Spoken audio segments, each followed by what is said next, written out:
Destiny 2 gives players 3 options for classes to play with. Each of those classes come with 3 subclasses that can be swapped out for another at any time. Because your first character in Destiny is going to be your main for at least the first 15 to 20 hours, it's important to choose one that suits your style of play and allows you to be an effective Fireteam member.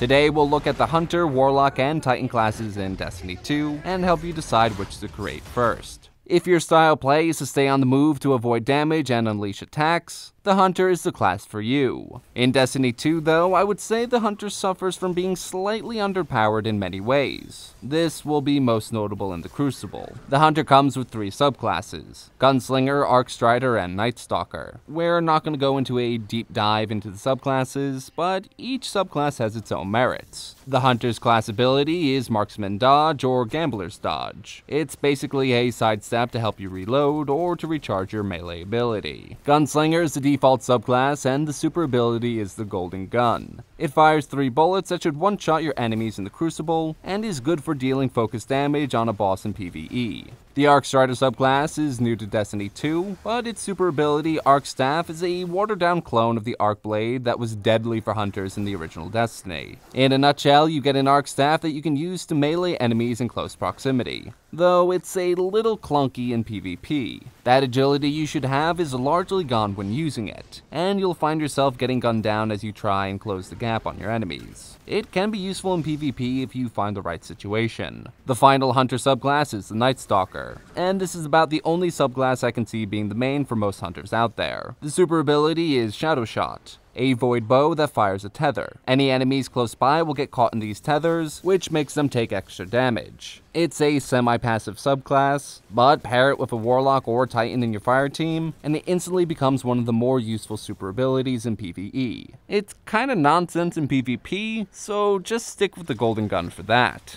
The Titan class is known primarily for their armor. They can take an incredible amount of damage in PvE, and are often near required for portions of the strikes and raids. Much more than the Hunter, the Titan will be called on repeatedly for specific tasks. They are also some of the best super abilities for dishing out the pain in PvP. The Titan class ability is either the Towering Barricade or the Rally Barricade. The former is larger and can be used to reinforce your position and protect you from enemy fire. The latter is smaller, but you can peek over it and duck back into cover. When you do duck back into cover, it automatically reloads your weapon. The Titan comes with 3 subclasses: the Striker, Sentinel, and Sunbreaker. Each have strengths and weaknesses, but it's a much easier class to play than the Hunter or Warlock. If you're on the fence and don't know where to begin with class selection, Titan may be the way to go. The Striker subclass is back from the original Destiny, but it has some tweaks. Where the Fists of Havoc super ability used to be a single use, it now has a follow-up. What was the most devastating PvP super has gotten much better in Destiny 2. You can still one-shot Guardians with it by slamming your fist into the ground, but then you can charge around the area for a short time using super-powered shoulder charges to body check your enemies to death.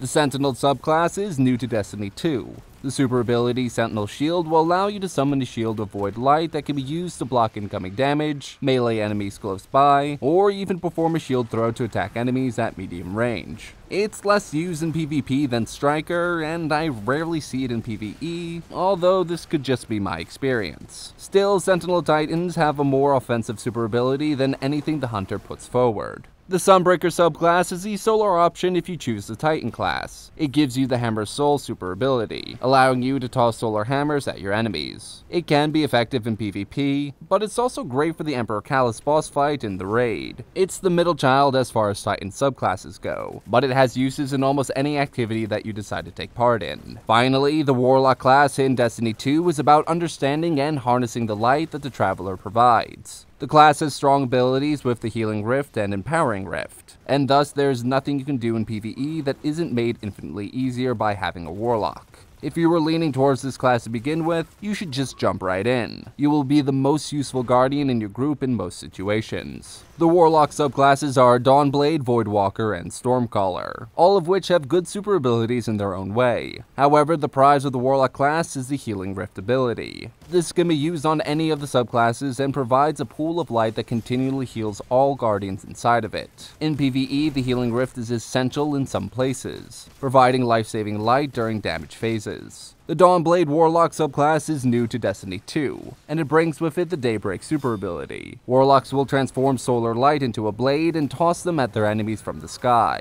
The Voidwalker subclass is likely the most used Warlock subclass right now, at least for solo play. Its super ability, the Nova Bomb, allows Guardians to throw an explosive chunk of void light at their enemies. This thing can wipe an entire 4-person fireteam in PvP, or a room full of enemies in PvE. This subclass also allows you to either heal yourself, or do more damage with your grenades. It's not as flashy as the other subclasses, but it's still a solid pick. The final Warlock subclass is the Stormcaller. It comes with the Stormtrance super ability. This arc-based super ability allows the Warlock to skate across the environment, shooting arc lightning from their hands as they melt the room full of enemies. You're going to see a lot of this in PvP, but it's also great at certain points of the Leviathan raid, due to its healthy support options. So which class should you choose? Well, that's a complicated question. If you are leaning in one direction or another at a preference, go with that. If you're going to be playing Destiny 2 on PC with 2 friends and both have picked their classes, take the one that's left over. Turn your team into a multi-tool that can handle any situation you come across. If I had to choose a class based on merits and ease of use for new players, I'd probably tell you to go Titan. You can take a lot of damage, have defensive abilities, and a good mix of super abilities to choose from. It's a safe bet and one that you will see being useful in PvE and PvP alike. Once you get a feel for that and get to watch Hunters and Warlocks in action, you can choose a class for your second character. And that's it for the video. If you enjoyed what you saw, be sure to like and subscribe. Check back every weekday for another Prima 365. And for more content like this, be sure to head over to primagames.com.